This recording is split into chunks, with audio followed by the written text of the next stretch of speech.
In a residential electrical system with a backup generator and a transfer switch, proper neutral termination is crucial for safety and system integrity. When you have two ungrounded conductors sharing a neutral, and these originate from two different panels, a circumflex, one from the main panel and one from the generator backup panel, a circumflex, it is important to understand where each neutral should terminate. The neutral conductor originating from the main panel must terminate in the main panel. The main panel serves as the origin of the entire electrical system. The neutral conductor's primary function is to provide a return path for electrical current. When the neutral wire from the main panel is correctly terminated in the main panel, all electrical current flowing through the system is ensured to return to its source, the main panel. This configuration is important for several reasons. Firstly, it protects the electrical system from potential damage. Secondly, it significantly reduces the risk of electrical shocks. Thirdly, it maintains a clear and direct electrical path, which is fundamental for safety. Now, let's consider the neutral conductor coming from the generator. This neutral conductor should terminate in the backup panel. The backup panel functions as a separate electrical system, especially when the generator is active. The neutral conductor from the generator serves as the return path for the electrical current specifically generated by the generator. By terminating the generator's neutral conductor in the backup panel, you are ensuring that all the current produced by the generator flows back to the generator through the backup panel. This setup is important for the protection of both the generator and the backup panel. It minimizes the risk of damage and prevents potential electrical shocks that could occur if the current flow is not properly managed. While the neutrals are tied together in the backup panel, this is done to ensure that the two systems, the main panel and the backup generator, are properly grounded. This grounding is a critical safety measure. However, it does not change the fact that the neutral from the main panel still needs to terminate in the main panel, and the neutral from the generator needs to terminate in the backup panel. Let's discuss why this specific configuration is important. Firstly, maintaining separate neutral terminations for the main panel and the generator backup panel helps to prevent circulating currents. When the generator is not in use and the main panel is supplying power, the neutral current flows correctly back to the main panel. Secondly, when the generator is active and supplying power through the backup panel, the neutral current flows correctly back to the generator. If both neutrals were terminated in the same location without proper isolation, there could be unintended current flow between the main panel and the generator, especially when the generator is not running. These circulating currents can lead to inefficiencies, overheating, and potential damage to electrical components.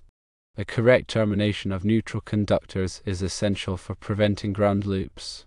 Ground loops can occur when there are multiple paths to ground, creating a loop that can introduce noise and interference into the electrical system. This noise can affect sensitive electronic equipment and even pose a safety hazard. By keeping the neutral returns separate and properly terminated, you minimize the potential for ground loops and ensure a cleaner and safer electrical system. Let's explore how a transfer switch works in this context. A transfer switch is essential for safely switching between the main power supply and the generator. There are primarily two types of transfer switches: manual and automatic. A manual transfer switch requires physical intervention to switch between the main power and the generator. An automatic transfer switch automatically detects a power outage and switches to the generator. Regardless of the type, the transfer switch ensures that the main power and the generator power are never connected at the same time. This prevents backfeeding, which is a dangerous situation where power from the generator flows back into the main power grid. This can endanger utility workers and damage electrical equipment. Proper grounding and bonding are also critical. Grounding provides a low impedance path for fault current to return to the source, allowing overcurrent protection devices, such as circuit breakers or fuses, to trip and energize the circuit. Bonding ensures that all metallic parts of the electrical system are at the same electrical potential, reducing the risk of electric shock. The National Electrical Code, NEC, provides detailed requirements for grounding and bonding. It is important to follow these requirements carefully to ensure safe and code-compliant installation. Let's delve deeper into the specific NEC requirements.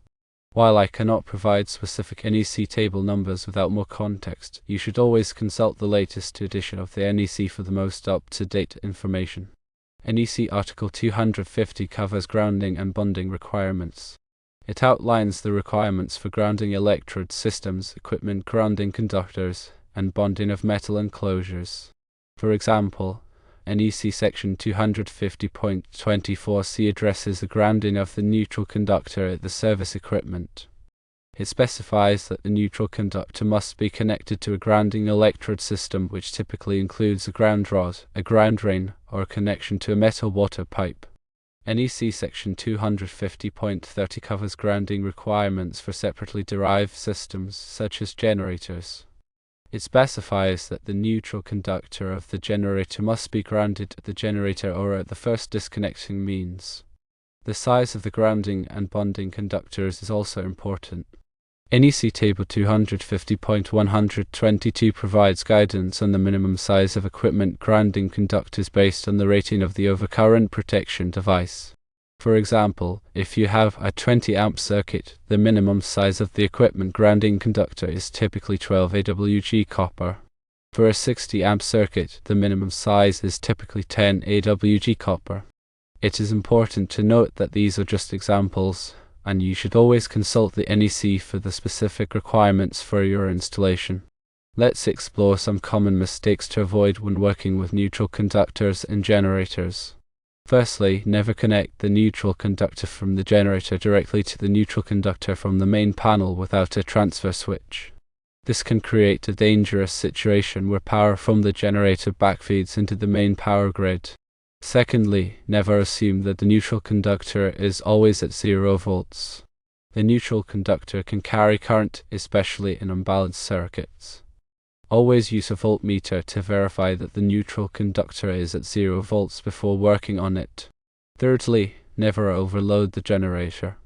Overloading the generator can damage the generator and create a fire hazard. Always check the generator's rating before connecting any loads to it. To summarize, the neutral from the main panel should always terminate in the main panel. The neutral from the generator should always terminate in the backup panel. Tie the neutrals together in the backup panel. Ensure that the two systems are properly grounded. Remember to follow all applicable electrical codes and regulations. When working with electrical systems, always prioritize safety. Wear appropriate personal protective equipment, such as safety glasses and insulated gloves. If you are not comfortable working with electricity, consult a qualified electrician. Safety is paramount. When installing a generator and transfer switch, it's crucial to consider the specific needs of your home and the types of loads you'll be powering. Different appliances and devices have different power requirements, so it's important to choose a generator that can handle the total load. Start by making a list of the essential appliances and devices you want to power during a power outage, such as refrigerators, freezers, lights, and medical equipment. Determine the wattage requirements for each item, both the starting wattage and the running wattage. The starting wattage is the amount of power required to start the appliance or device, while the running wattage is the amount of power required to keep it running. Add up the running wattages of all the items you want to power to determine the total running wattage. Then, identify the item with the highest starting wattage and add that to the total running wattage to determine the peak wattage. Choose a generator that has a running wattage greater than or equal to the total running wattage and a peak wattage greater than or equal to the peak wattage. It's also important to consider the type of fuel that the generator uses. Generators can run on gasoline, propane, or natural gas. Gasoline generators are typically the most affordable, but they require you to store gasoline, which can be a fire hazard. Propane generators are more expensive, but they are cleaner and easier to store. Natural gas generators are the most expensive, but they can be connected directly to your home's natural gas line, eliminating the need for fuel storage. The location of the generator is also important. Generators should be placed in a well-ventilated area away from windows and doors to prevent carbon monoxide poisoning.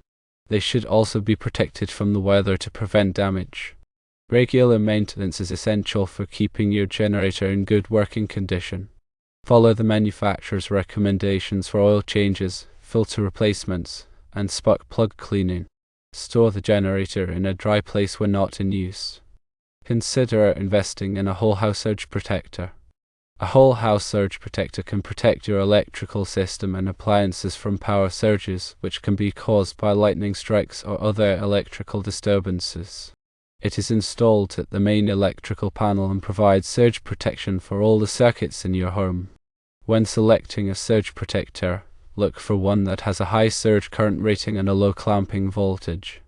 The surge current rating indicates the amount of current that the surge protector can handle, while the clamping voltage indicates the voltage at which the surge protector will start to divert excess current.